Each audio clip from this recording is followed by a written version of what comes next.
그때 요한의 제자들이 예수께 나와 이르되 우리와 바리새인들은 금식하는데 어찌하여 당신의 제자들은 금식하지 아니하나이까? 예수께서 그들에게 이르시되 혼인집 손님들이 신랑과 함께 있을 동안에 슬퍼할 수 있느냐? 그러나 신랑을 빼앗길 날이 이르리니 그때에는 금식할 것이니라. 생배 조각을 낡은 옷에 붙이는 자가 없나니 이는 기운 것이 그 옷을 당기어 헤어짐이 더하게 됨이요 새 포도주를 낡은 가죽 부대에 넣지 아니하나니 그렇게 하면 부대가 터져 포도주도 쏟아지고 부대도 버리게 됨이라. 새 포도주는 새 부대에 넣어야 둘이 다 보존되느니라. 아멘. 할렐루야. 오늘 마태복음 9장 14절에서 17절 말씀을 중심으로 해서 새 술은 새 부대라고 하는 제목으로 같이 말씀을 나누기를 원합니다. 오늘 본문 14절에서 17절 말씀을 보시면 이 바리새인과 이 요한의 제자들이 율법의 잣대로 예수님을 판단하자 예수님은 세 가지 예화를 들어주시면서 새로운 가치관을 알려주시는 내용이 오늘 본문의 내용입니다.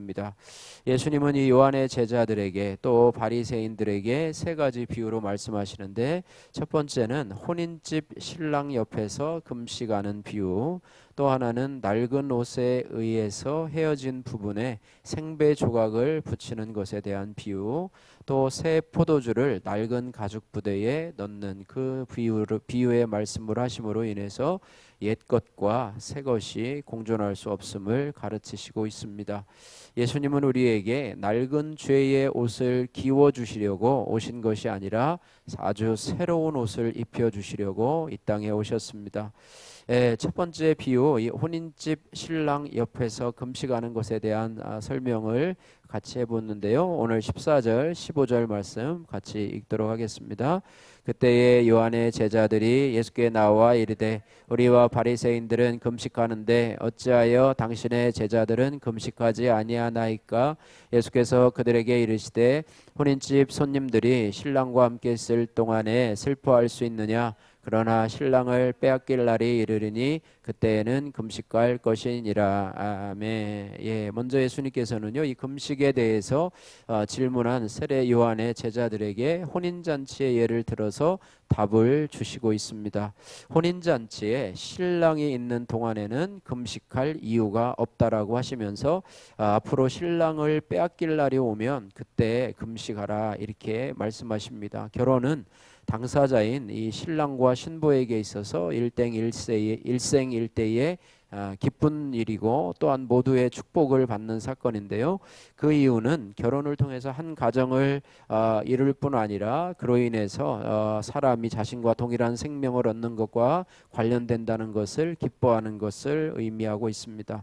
성경에서 이 혼인잔치에 대한 말씀이 많이 나오는 것은 사람이 하나님의 말씀을 듣고 새 생명으로 거듭나는 것이 이 결혼이라고 하는 것을 통해서 설명되고 있기 때문입니다. 이와 관련해서 이 금식이라고 하는 것은요, 단순히 굶는 게 아니에요. 살을 빼고자 굶는 게 아니라 무언가를 채우기 위해서 자신을 비우는 과정이 바로 금식이라고 하는 것입니다.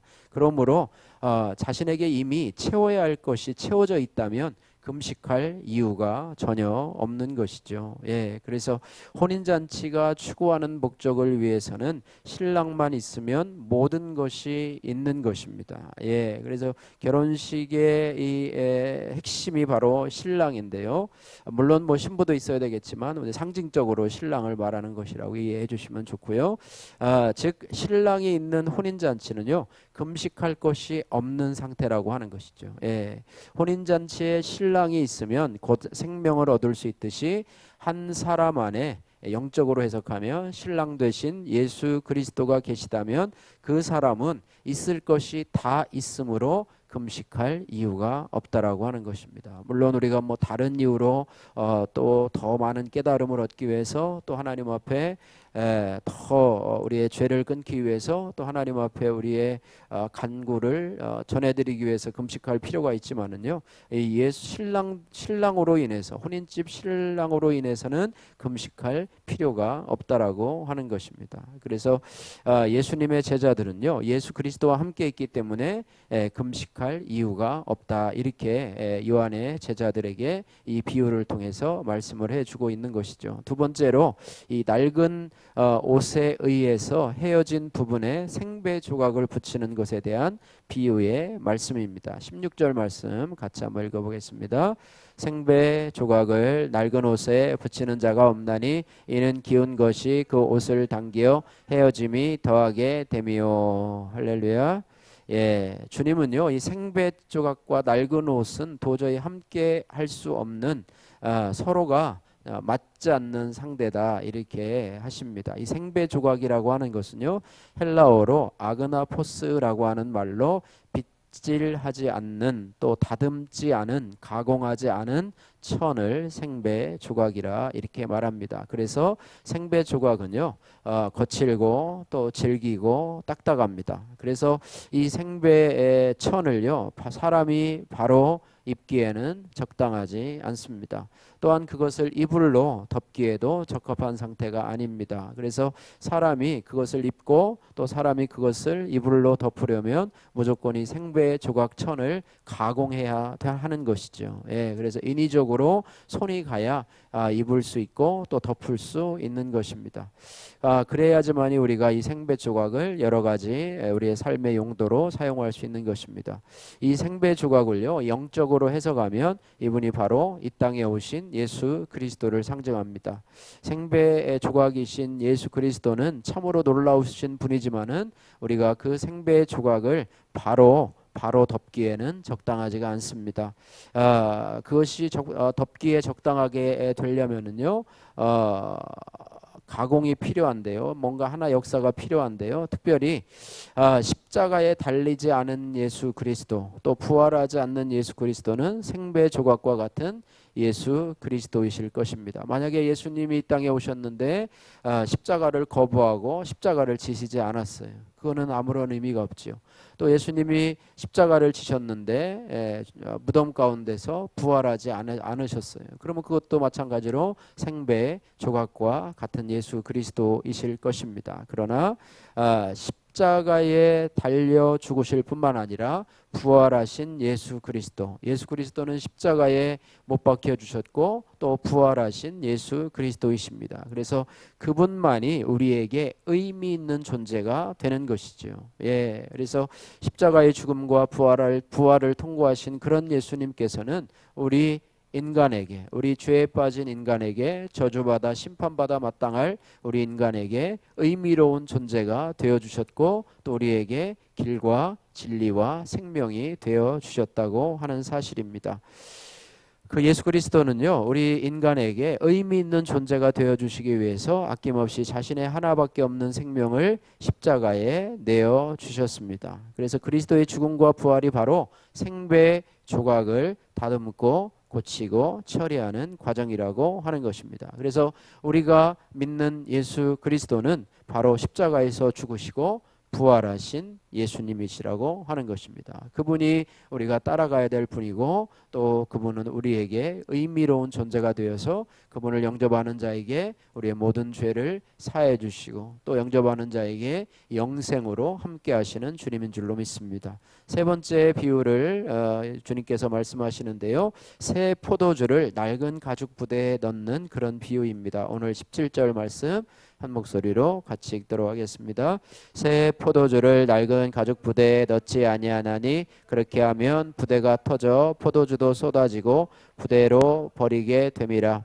새 포도주는 새 푸대에 넣어야 둘이 다 보존되느니라. 아멘. 우리는 잘 이해할 수 없죠. 포도주는 병에다 담으면 되지만 이스라엘 같은 경우는 포도주를 가죽 부대에 담았다고 그럽니다. 그래서 새 포도주를 낡은 부대에 넣는 것은 어리석은 일로 알고 있는 상식적인 일입니다. 유대인들에게는 새 포도주는 새 가죽 부대에 넣어야 되지 낡은 가죽 부대에 넣는 것은 어리석은 일이다. 왜냐하면 새 포도주는 이제 시간이 지나면서 발효가 되기 때문에 부피가 팽창하게 되지요. 그러니까 낡은 가죽 부대에 그 포도주를 넣으면 이제 가죽 부대도 터지기 때문에 포도주도 못 먹고 가죽 부대도 터지고, 이런 어리석은 거라고 할 수 있습니다. 그래서 이 비유는 무엇이냐면 하나님 나라의 복음을 유대 전통이라고 하는 낡은 가죽 부대에 담을 수 없음을 말씀해 주고 있습니다. 새 포도주는 새 부대에 담아야 합니다. 할렐루야. 새 포도주는 새 부대에 담아야 돼요. 우리가 목욕을 하고 나서 헌옷을, 땀난 헌옷을 다시 입지는 않지 않습니까? 새 옷을 갈아입는 것처럼 깨끗한 몸에는 깨끗한 옷을 입듯이 예수 믿는 사람의 예수 믿는 사람의 성품에도 이제는 옛 것을 벗어버리고 새 것을 입듯이 우리가 율법이라고 하는 가죽 부대에 복음을 담을 수 없다라고 하는 것을 말씀해 주고 있습니다. 바리새인들은요, 헌 부대인 율법을 기준으로 해서 예수 그리스도를 평가하고 죄인과 접촉하면 부정하게 된다, 이렇게 11절 말씀에 비판하고 있습니다. 그러나 예수님께서는 오히려 죄인들과 함께하면서 그들을 거룩하게 만드는 놀라운 일을 행하고 계십니다. 바리새인들은요, 또 예수님의 제자들에게 금식하고 기도하는 것이 중요하다, 이렇게 말을 합니다. 그러나 예수님께서는 자신과 함께 기뻐하고 즐거워하는 것이 더 중요하다, 이렇게 말씀하고 있습니다. 그러므로 우리 안에도 혹시 바리새인들과 같이 예수 그리스도께서 우리에게 주시는 온전하고 새로운 질서인 복음을 받아들이지 못하는 헌 부대와 같은 그런 낡은 고집들이 있는 것은 아닌지 돌아보아야 됩니다. 예수 그리스도를 통해서 임하시는 하나님의 나라를 우리의 생각과 관습과 전통으로 판단하고 또 나름대로 재단을 해서는 안 된다고 하는 것이죠. 우리 안에 이미 자리 잡은 오래된 고정관념이나 신념이 완전히 새로운 하나님의 나라를 온전히 받아들이지 못하게 하는 방해물이 되어서는 안 된다고 하는 것입니다. 사람들은 묵은 것이 좋다고 말합니다. 지금까지 해왔던 익숙하고 편한 옛 것이 좋다고들 말을 합니다. 그래서 새 것을 원하지 않습니다. 변화를 환영하지 않습니다. 이런 가치관을 가진 사람들은요, 예수께서 가져오시는 새 것 복음을 거부하는 것이죠. 그래서 한 주석가는 이렇게 말했습니다. 현실에 안주하는 자들은 그저 괜찮은 정도에 만족하면서 새 것이라는 이유만으로 더 뛰어난 것을 거부한다, 이렇게 말씀하고 있는데요. 당시 많은 유대인들과 종교 지도자들이 그랬습니다. 그들은 예수님이 주시는 새 것을 거절했어요. 또 그들 마음속에 이미 새 것을 거절하기로 이미 마음에 결정을 했습니다. 그래서 많은 사람들이 예수님의 복음으로의 초대에 응하지 않았던 것입니다. 많은 사람들이요, 우리 교회 안에 있는 성도들조차도 지금 이대로 머물기를 바라고 옛 모습에 그대로 안주하고 싶어 합니다. 여러분은 변화에 대해서 또 새로운 것에 대해서 어떻게 반응하고 계십니까? 옛 것에 너무 길들여지면 새로운 것에 관심이 생기질 않습니다. 그러나 더 나은 모습으로 우리가 발전되기를 원한다면, 또 보다 더 유익한 결과를 기대한다면 변화는 필수적인 것이라고 하는 것입니다. 변화 없이는 성장하고 또 성숙할 수가 없습니다. 이전과 같은 모습으로 안주한다면 늘 그 상태로 머물게 될 것입니다. 아니, 퇴보하게 될 것입니다. 그러므로 안주하며 도태되기보다는 끊임없이 더 나은 방향으로 발전하기 위해서 익숙한 것을 버리고 더 좋은 것을 향해서 나가야 하는 것입니다. 오늘 본문의 이 바리새인들과 요한의 제자들의 모습을 통해서 우리는 우리 자신의 모습을 발견할 수 있기를 바랍니다. 하나님 안에서 무언가를 이전과 다른 방식으로 해나가야 행하는 데 있어서 우리 자신이 얼마나 저항적이며 반항적인지를 알 수가 있습니다. 그러므로 우리는 항상 겸손히 하나님의 말씀에 귀를 기울이면서 하나님께서 우리에게 주시는 완전히 새로운 부대에 또 하나님께서 매일 주시는 새 포도주를 채우기에 힘쓰시기를 주님의 이름으로 축복합니다. 우리가 삶에서 변화를 위한 작은 노력들을 실천할 때 우리는 우리가 원하는 곳으로 또 한 걸음 더 나갈 수 있게 되는 것입니다. 저희 교회도 2023년도를 맞이해서 여러 가지 변화를 겪고 있습니다. 그런 변화를 통한 작은 노력들이 모여서 우리가 좀 더 믿음이 성장하고 또 주님을 닮아 가게 되고 우리의 인생은 보다 더 주님 앞에서 아름다운 인생이 되어 갈 것입니다. 또 우리 교회는 이전보다 더 건강한 교회가 되어질 것입니다. 작년보다 더 새로운 모습의 교회가 될 줄로 믿습니다. 이를 위해서 나 자신이 거기에 변화를 거부하기보다는 그 변화에 나 자신을 맞춰가면서 하나님 앞에서 새 포도주는 새 부대라고 하는 이 말씀을 기억하시면서 올해도 여러분이 하나라도 발전할 수 있는, 한 걸음이라도 더 나갈 수 있는 그런 저와 여러분들이 되어서 여러분의 삶도 또 우리의 신앙생활도 하나님 보시기에 아름다운 것이 되어서 변화에 대해서 닫힌 모습이 아니라 변화를 여러분들이 수용하고 또 따라갈 수 있는 그런 은혜가 있기를 주님의 이름으로 축복합니다.